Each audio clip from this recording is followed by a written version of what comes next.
Assalamualaikum warahmatullahi wabarakatuh, Buya. Assalamualaikum warahmatullahi wabarakatuh. Mohon tanggapannya, Buya. Saat ini ramai orang memperbincangkan tentang komentar beberapa orang terhadap kedatangan Habib Rizik Syihab beberapa waktu yang lalu. Ada yang menyatakan ketidaksenangannya terhadap penyambutannya. Ada yang merendahkan kehabaibannya. Kemudian juga meremehkan perjuangannya. Bahkan ada juga yang mencaci atau mengolok. Mohon tanggapannya, Buya. Bagaimana menyikapi tentang hal-hal semacam ini, Buya? Terima kasih. Bismillah. Kami akan menjawab. Pertama, kami bukan orang FPI.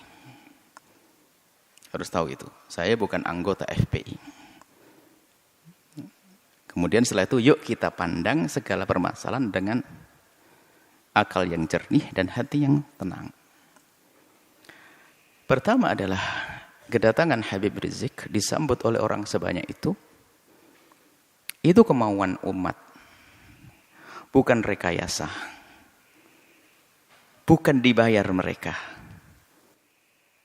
Ayo, Anda posisi seperti saya, adil, Anda tidak di FPI dan tidak jadi musuh FPI. Anda berada di tengah-tengah, ayo. Kedatangan mereka umat segitu banyak bukan direkayasa. Bukan, kalau rekayasa mau dibayar biar datang, nggak ada. Bahkan ini masa pandemi, semua orang meninggalkan kerjaannya dengan sukarela. Maka yang harus kita pahami, ada apa di balik ini semuanya? Kerinduan kepada apa sih mereka kok sampai seperti itu? Kita jujur. Nggak perlu kita marah-marah ini. Kadang-kadang dimarahkan Habib Rizik. Habib Rizik ingin datang ke negerinya, ingin berjuang, ingin berdakwah. Bukan direkayasa kedatangan mereka itu semua. Nah ini yang pertama yang harus kita pahami supaya kita tidak suudzon ini. Enggak ada rekayasa. Bahkan yang datang itu orang rela berkorban. Kemudian kedatangan beliau adalah apa tadi, membuat kerusakan, keramaian dan sebagainya. Mari kita pandang dengan jujur juga. Kalau Habib Rizik mengadakan kumpulan, demo dan sebagainya misalnya. Jujur Anda, apa sih yang diminta Habib Rizik? Habib Rizik tidak minta pulau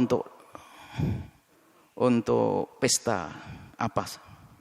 Tidak juga minta jabatan jabi apa. Tapi yang diminta apa? Coba kita cari. Anda jujur sebagai bangsa Indonesia yang adil, yang jujur, apa yang diminta? Jejer permintaannya apa sih? Dulu permintaannya adalah bagaimana ada orang yang mengucapkan kalimat yang merendahkan umat Islam dengan merendahkan Al-Quran, ayo diadili. Apakah permintaan semacam ini salah? Coba dilihat dulu apa sih permintaan Habib Rizik? Ini harus jujur Anda melihat Habib Rizik kalau kumpul-kumpul minta apa? Yang diminta apakah Habib Rizik ingin pemerintah memfasilitasi, Habib Rizik ingin membangun tempat minuman keras paling besar sejagat raya? Enggak juga. Kalau Habib Rizik minta begitu, kita berontak semuanya. Yang diminta apa? Coba kita jujur. Yang diminta baik atau jelek? Kalau yang diminta baik, kenapa kita bingung yang diminta baik kok? Keadilan misalnya. Harus ada misalnya menghentikan kemungkaran. Selagi yang diminta baik. Isunya diminta baik. Maka jangan gampang menilai orang dengan buru-buru. Sekarang jujur minta apa? Anda bisa melihat di media. Atau Anda datang kepada Habib Rizik minta apa? Kan begitu. Yang diminta apa? Yang diminta adalah yuk kita menegakkan. Habib Rizik misalnya FPI di beberapa tempat minta agar kemungkaran di sini dihentikan. Loh, kemungkaran dihentikan apakah permintaan yang salah? Karena kemungkaran itu akan merusak orang lain. Coba yang diminta apa? Ini jujur dulu. Kalau yang diminta adalah menghentikan sesuatu yang membahayakan umat. Umat membahayakan itu bukan saya membahayakan di dunia. Kita punya iman di akhirat. Yang membahayakan di dunia nggak boleh. Misalnya Habib Rizik memasang ranjo-ranjo, kita hentikan. Membahayakan di dunia. Memberhentikan membahayakan di dunia pun harus membahayakan urusan dunia. Kita wajib menghentikan. Apalagi jika yang diminta adalah menghentikan segala sesuatu yang bakal merusak akhiratnya umat misalnya. Dan itu memang yang diserukan adalah selama ini yang kami ketahui adalah mengajak itu. Bagaimana agar kemunkaran tidak terus merebak, kemudian juga bagaimana keadilan bisa ditegakkan. Di saat menuntut keadilan bukan berarti orang-orang yang lagi berkuasa 100% tidak adil. Ada beberapa tempat yang kurang serasi atau perlu disesuaikan agar terjadi keadilan. Jadi minta keadilan itu wajar, sah. Keadilan. Berlaku untuk siapa? Untuk semua umat, untuk bangsa ini. Bukan keadilan untuk Habib Rizik dan FPI-nya, bukan. Keadilan untuk semuanya. Coba yang diminta apa? Lah ini maksud kami adalah jangan buru-buru menilai. Yang diminta apa? Bukan minta bantuan untuk membangun pesantrennya di mana, bukan untuk kepentingan ormasnya, bukan. Akan tapi selama ini disuarakan adalah seputar itu. Bagaimana menghentikan kemungkaran, bagaimana menghadirkan keadilan, kemudian bagaimana membatasi sepak terjang orang yang tidak banyak manfaatnya untuk negeri ini misalnya. Dengan suara-suara seperti itu. Bagaimana menghentikan kebobrokan moral. Ini kan permintaan yang baik semuanya. Kalau seandainya yang menyuarakan selain Habib Rizik bagaimana? Kalau Anda mau, kenapa di saat disuarakan Habib Rizik tidak mau? Jujur ini. Ini harus perlu kejujuran ini. Kita menilai dari luar seperti ini. Selagi keinginannya baik, maka adalah permintaan itu yang harus kita jadikan sandaran kita untuk menilai. Kemudian selanjutnya kepada Bapak Presiden atau siapapun yang akan menjadi presiden. Ini adalah risalah cinta kami kepada Pak Presiden. Ya kalau mendengar alhamdulillah, kalau tidak mendengar Allah berdengarkan ke hati, biarpun telinganya tidak mendengar. Atau calon presiden, ketahuilah bahwa jabatan kepresidenan itu sangat terbatas. Apa artinya 1 kali naik, 2 kali naik, ujung-ujungnya adalah kesengsaraan yang panjang di akhirat nanti. Maka mumpung Allah beri kesempatan untuk naik surga tertinggi, maka hendaknya Pak Presiden atau para calon presiden itu, apalagi yang mereka adalah benar-benar ahli la ilallah. Termasuk Pak Presiden kami yakin ahli la ilallah. Orang beriman. Perhatikan keimanan tersebut. Jadikan jabatan presiden ini adalah untuk selamat di akhirat.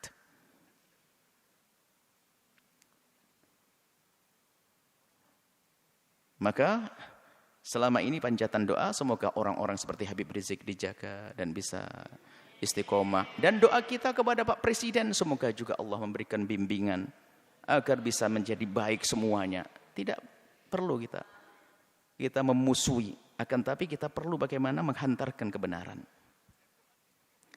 Kita tidak punya permusuhan dengan Bapak Presiden. Akan tapi kami punya cinta karena kami tahu beliaunya adalah ahli la ilaha illallah. Kami ingin bahasanya kelak juga selamat di akhirat. Maka mohon, atau calon-calon presiden yang akan datang. Ingat, jadi presiden adalah berbatas waktunya. Tapi akhirat adalah selamanya dan tidak berbatas. Maka jangan sampai di saat menjabat kepresidenan ini adalah ditipu oleh orang-orang yang ada di kiri kanan kita misalnya. Yang punya kepentingan syahwatnya, urusan dunianya, tidak ada hubungannya dengan imam. Sehingga kita akan kebawa ke sana. Maka pandanglah dengan adil.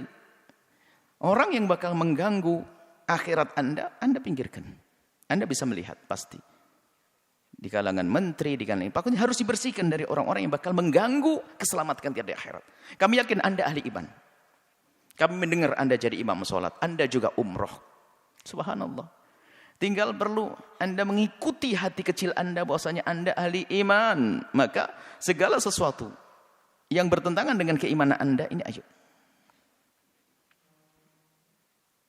diberesi, diselesaikan. Karena itu akan ada tuntutan dan tanggung jawab di hadapan Allah Subhanahu wa taala. Kemudian berlapanglah dengan masukan atau kritik dari siapapun. Maka di saat ada misalnya selama ini rame seperti tadi hubungan dengan Habib Rizik dan sebagainya. Yang diminta adalah, kami yakin yang diminta Habib Rizik adalah di hati kecil Anda adalah Anda setujui. Keadilan, kebaikan dan sebagainya. Kami ingin bertemu ini maksud. Kami yakin insyaAllah. Kami yakin khusnudzon bahasanya Anda orang beriman dan presiden-presiden setelahnya. Kami tidak mengarah kepada presiden hari ini. Selagi itu keinginan yang baik, ayo kita kita sambut. Dan nanti secara umum, kritik itu justru mengangkat kita. Bagaimana kita menjadi waspada. Kritik itu, kadang kita tidak bisa sadar, tidak bisa mengoreksi diri kita sendiri. Akan tetapi dengan kritik itu kita bisa berbenah. Kalau tidak ada kritik kita nggak akan waspada. Seperti di lembaga begini, kalau tidak ada kritik nggak akan ada perubahan. Ada yang kritik, Buya kenapa kok begini? Langsung kita buat perubahan. Kira-kira ini menarik. Semakin banyak yang mengkritisi Anda, sebenarnya semakin besar peluang Anda untuk menjadi lebih bagus. Hanya di saat dikritiki oleh seseorang, kita lihat, kita pelajari. Lalu bagaimana? Yang mengkritik itu sendiri diajak untuk menyelesaikan bersama. Karena yang mengkritisi biasanya punya bahan, punya modal untuk menyelesaikan masalah. Seperti ini. Ini adalah kepada pemerintah. Jangan menuruti orang-orang yang hanya menuruti hawa nafsunya. Anda akan rugi. Hidup Anda berbatas. Hidup Anda berbatas. Kita tidak rela ahli la ilaha illallah di alam barzah mendapatkan siksa dan di padang mahsyar tersiksa, di akhirat tersiksa. Tapi surga kah untuk semuanya? Surga untuk ulama, surga juga untuk presiden kalau mau. Inilah, maka kalau seandainya kesadaran semacam ini hadir, nggak akan ada ontran-ontran semacam ini. Semuanya aman tentram. Semuanya aman tentram. Bisa. Orang punya niat busuk akan terlihat begitu mudah. Apalagi sekelas presiden, sekelas pemimpin. Itu sangat mudah. Orang ini niatnya hanya kepentingan urusan ini. Kebaca.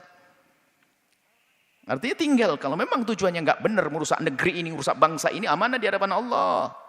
Ya jangan diperkenankan orang semacam itu begitu.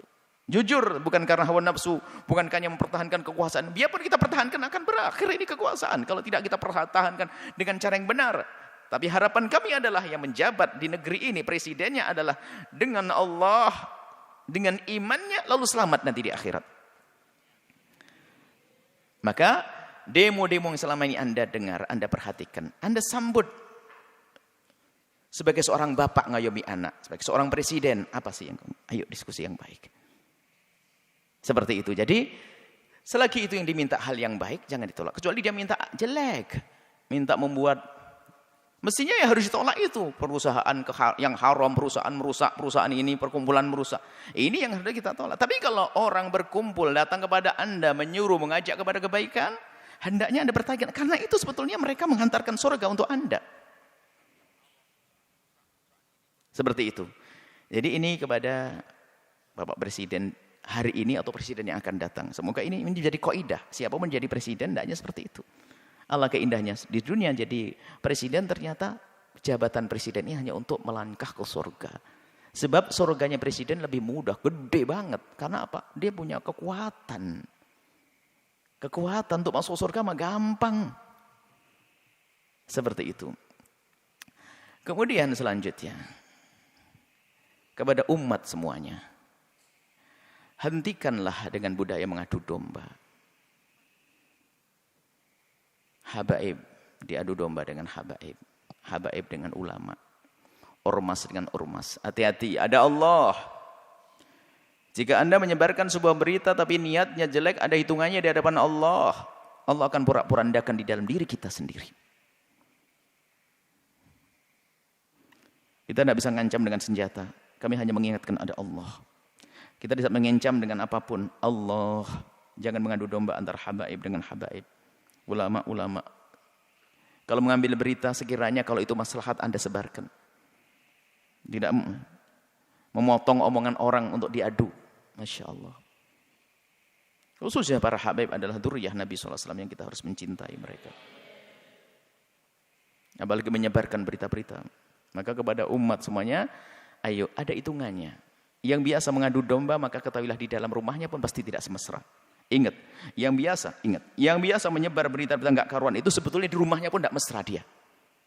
Tidak akan indah di rumahnya. Dengan saudaranya mungkin rebutan waris dengan ini. Lihat, yang biasa menyebarkan fitnah begitu tuh. Yang suka nyebar fitnah-fitnah, memfitnah para habaib, memfitnah para ulama itu, kalau dilacak dalam rumahnya enggak ada mesra. Itu enggak tegur sapa sama saudaranya berbulan-bulan, bertahun-tahun mereka. Mungkin tidak akur dengan bapaknya juga. Kenapa? Hati yang kotor itu. Lihat. Menfitnah habaib. Menfitnah umat Nabi Muhammad, ngadu domba umat Nabi Muhammad saja enggak boleh, apalagi ini dzurriyyahnya Nabi Muhammad sallallahu alaihi wasallam. Kemudian Ada karena marah dengan seperti Habib Rizik, marah dengan seperti ini, lalu sampai mengarah kepada perendahan kepada nasab, innalillah. Sampai ada yang mengatakan katanya, apa betul itu turun Nabi? Ayo dites DNA. Astagfirullah, innalillah. Menafikan, menolak nasab yang sudah jelas semacam itu, maka itu seperti mengqadzaf, menuduh orang melakukan zina. Dosa besar. Kalau sudah jelas itu nasab, sudah kita akui. Jangan mengatakan DNA-nya ini. Ada apa? Kalau kita bukan habaib, mestinya kita mencintai, bukan mengendengki dan ngiri. Enggak ada artinya. Ngiri tambah jauh. Kalau kita mencintai, kita bersambung. Beliau menjadi habaib juga dipilih oleh Allah. Bukan permintaannya. Maka kita yang mandang harus mandang dengan hormat. Ada pun masalah jika ada yang kurang tepat di antara habaib salah. Ya kita kewajiban menegur. Seperti kita menegur anak kita. Seperti di pondok kita ini banyak habaib, anak-anak habaib. Ya salah ya kita tegur. Tentunya dengan kasih dan cinta. Tapi kalau sudah mengarah kepada penolakan nasab, ini sudah ada kebenci dan ngiri. Ini adalah bahaya sekali. Hati-hati ini. Kemudian juga kepada pengikut-pengikut FPI. Jangan sampai Anda menodai Habib Rizik. Sepak terjang Anda harus benar-benar direstui Habib Rizik, diketahui dan sesuai dengan apa yang ada di pikiran dan hati Habib Rizik. Kita tidak ingin ada sebagian orang melakukan satu tindakan ternyata mencoreng Habib Rizik. Ini menjadi masalah. Jangan sampai tujuan Habib Rizik yang mulia, yang istimewa ini ternodai oleh kita-kita apa orang-orang yang dengan perilaku yang terburu-buru, hanya mendahulukan hawa nafsu dan sebagainya. Nah ini maka di sini kita ingin bahwasanya perjuangan orang-orang seperti beliau ini, Habib Rizik ini bisa mulus, sukses. Kemudian nanti juga presidennya juga akhirnya juga sukses. Bangsa ini sukses, surga lah semuanya. Anda bercekcokan. Tinggal yang tersisa siapa? Orang yang sibuk ngadu domba, bermusuhan, caci maki dan sebagainya. Hidupnya begitu dia. Dia tidak mesra selamanya. Dan hendaknya antara ormas dengan ormas ini adalah untuk saling melengkapi. PFPI, ormas, NO, ormas. Nanti ada lagi ormas besar seperti Nahdlatul Wathon, ormas, Wasliyah, ormas. Tidak boleh jadi saling bermusuhan. Akan tapi ini adalah potensi umat Islam. Ingat, Anda punya Allah. Itu kekuatan.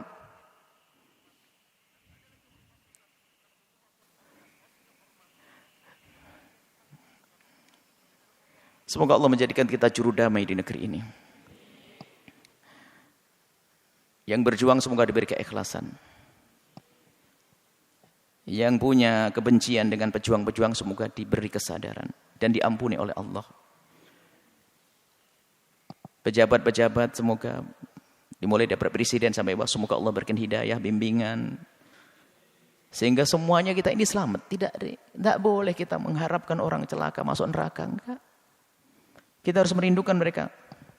Nah, kalau semuanya atas dasar ini semuanya, kesadaran rindu kepada Allah, menganggap kebenaran sebagai kebenaran, maka semuanya akan beres. Yang menjadi masalah adalah kita dikuasai hawa nafsu. Kita tahu itu kebenaran hanya karena bertentangan dengan kepentingan pribadi saya, maka saya tolak. Enggak. Muncul kebencian-kebencian dengan para ulama, kebencian kepada para habaib, na'udzubillah. Adapun orang yang membenci Islam itu memang selalu ingin merusak Islam, itu urusan mereka dengan Allah, ada hukumannya nanti di akhirat. Jadi maksud kami mulai dari perbincangan tentang Habib Rizik sampai terakhir pengikut Habib Rizik, dan juga di dalamnya ada presiden, di dalamnya ada orang yang mempertanyakan nasab. Ayo, yang salah dalam rentetan cerita ini, ayo kita sadar diri. Kita ingin tentram damai. Tentram damai, jangan ada permusuhan, ya. Kita dengar kalau itu kebenaran sebagai kebenaran. Jangan sampai kita ini adalah mendahulukan hawa nafsu kita. Ingat nasihat mulia dari guru mulia. Kalau ingin berbicara, kalau ingin melangkah, kalau ingin berfatwa, kalau ingin mengeluarkan sebuah statement atau apapun, ukhruj min hadzi nafsik. Keluarkan dari kepentingan hawa nafsumu. Hawa nafsu jabatan, hawa nafsu tahta, hawa nafsu. Kalau kita bebaskan itu, maka kita bisa ngomong jujur dan adil nanti insyaallah. Dan tentunya setelah itu minta bimbingan kepada Allah Subhanahu wa taala dan kepada semuanya. Kami mulai dari Habibana Rizik sampai kepada pengikut-pengikut beliau, Pak Presiden dan sebagainya. Kami mohon maaf sebanyak-banyaknya jika kami ngomong di apa yang kami sampaikan ada menyinggung perasaan nyakit hati. Ketahuilah bahwasanya nuhibbukum jami'an, kami mencintai semuanya. Harapan kami adalah setiap kami bertemu dengan semuanya ini adalah semuanya saling senyum, saling pandang dengan penuh kasih sebagai muqaddimah pandangan kelak di surga bersama Nabi Muhammad SAW. Tegakkan kebenaran, keadilan, hentikan kemungkaran. Yuk kita menuju Allah Subhanahu wa taala. Wallahu a'lam bissawab.